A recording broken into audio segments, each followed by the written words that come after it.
if people's hopes, dreams, and aspirations are dashed for an indefinite period of time, which purveyors of the current strategy almost flippantly propose, oh, we'll just stay shut down, is that really living? They say probably no large gatherings for a long time. Okay, well, how long? Just give me an estimate. And what are large gatherings? Oh, no big deal. Just concerts, theater, lectures, church, sporting events, the arts in general. Pretty much everything that makes life worth living. So yes, this kind of life has a pulse, but it has no soul. Now in this large gatherings thing, anybody who performs in front of an audience, and that's dancers, musicians, comedians, magicians, athletes, singers, actors, whatever, this present strategy means your hopes and dreams are on indefinite hold, and you may never be able to fulfill them. Your heart will keep beating, but you'll never be able to fulfill them. People who went before you got to fulfill their dreams, but you can't fulfill yours.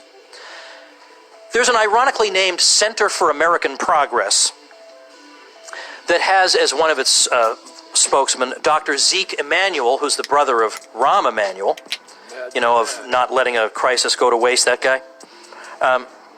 He says we need to be on lockdown for 18 months until there's a vaccine, which he assumes there will be. And these are his exact words. How are people supposed to find work if this goes on in some form for a year and a half? Is all that economic pain worth trying to stop COVID-19? The truth is we have no choice. Conferences, concerts, sporting events, religious services, dinner in a restaurant, none of that will resume until we find a vaccine, a treatment, or a cure. We have to be realistic, Emanuel urges us, and accept that we will be giving up cherished things for a long time. And here's what he says, things we have to give up. Things like schooling and income and contact with our friends and extended family. Things like schooling and income and contact with our friends and extended family. This is insanity. What it boils down to is this. Either we're going to live or we're not. And life is riskier in the age of COVID-19. Thankfully, we know precisely the kinds of people who require special consideration and attention. And we would have much better numbers today if we hadn't been acting on the basis of wildly inflated estimates. That's supposedly the reason they threw all these old people who were infected back into the nursing homes. It was to be ready for this surge of 8 gazillion people. There weren't 8 gazillion people. It was a challenge, but there weren't 8 gazillion people the way they said. And meanwhile, all these old folks died. Start by not doing that. We had no right to expect a virus to be this accommodating to us in the sense that we could identify demographics in danger. This should help us as we try to cope with it, or you would think. Instead, it seems like doomers want to discontinue those life-giving pleasures that give meaning and fulfillment to otherwise drab existences. Now, was your risk level precisely where you needed it to be, down to 3 significant digits before this virus came along? Because that'd be an amazing coincidence. You were at just the risk profile you could tolerate, and then a very slight increase in risk meant you had to shut your life down. But you could transmit the virus to someone else, they say, and that's true. This is why people most likely to suffer serious consequences from it should probably isolate themselves. But I'm not going to render a judgment on a grandmother who decides she'd rather take her chances embracing her family members than spending her time isolated in a nursing home, wasting away physically, mentally, or emotionally, or for heaven's sake, spending her final months talking to her grandchildren over Zoom.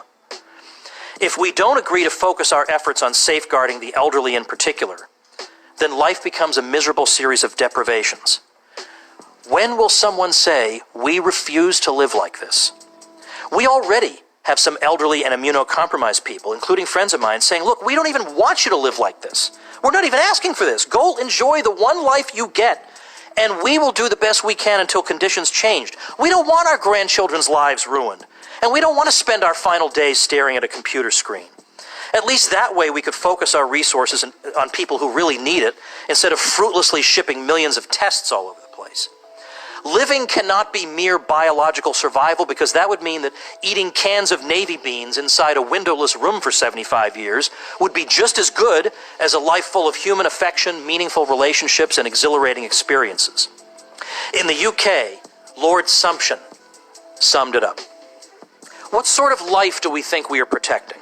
There is more to life than the avoidance of death.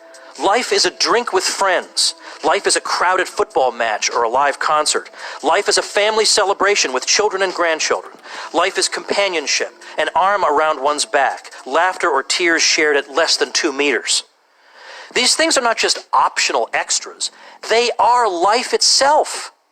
They are fundamental to our humanity, to our existence as social beings. Of course, death is permanent, whereas joy may be temporarily suspended. But the force of that point depends on how temporary it really is. Well, right on.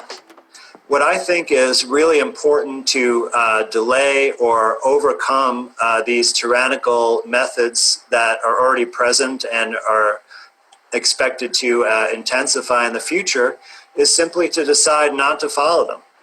So in my personal life, I'm not following these directives. Now, I don't run up to people and get close to them because I don't want to make them uncomfortable and I want to respect people's own decisions. But I don't stay far away from people. I don't stand on the little red tape or the dot at the store. And I certainly am not going to wear any masks. But the thing is that it's much more important to make a decision to preserve our rights than it is to risk money or prestige or anything else. Because if we live in a future where we don't have any freedom and any rights, it's not going to be any life worth living. And especially for my children. I mean, I don't want them to be subjected to that at all. And I don't want them to, 10, 20 years down the road say to me, Dad, back when they were locking us all up in our house and making us take all these vaccines, did you do anything to try and stop it? I want to be able to, say to them proudly that I did everything in my power possible to try and stop it. And what people need to realize is that we outnumber the people calling the shots by orders of magnitude. And if just a small percentage of us decide to just not put up with these measures and dictates, then there's really nothing that they're going to be able to do to stop us.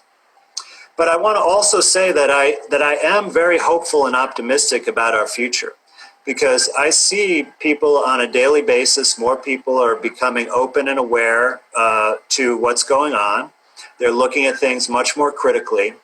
And I think there's a really strong chance that we can all come together and perhaps even recreate a new normal that is not based on spying on us, on controlling our movements and privileges, and on tyranny, but one that is based on real freedom, where we don't have to rely on central authority figures to tell us what to do and dictate our pursuits and freedoms, where we have full property rights and the freedom to interact with our neighbors, to earn wealth and prosperity, to feed ourselves and families, and live the kind of life that we all deserve to live as human beings.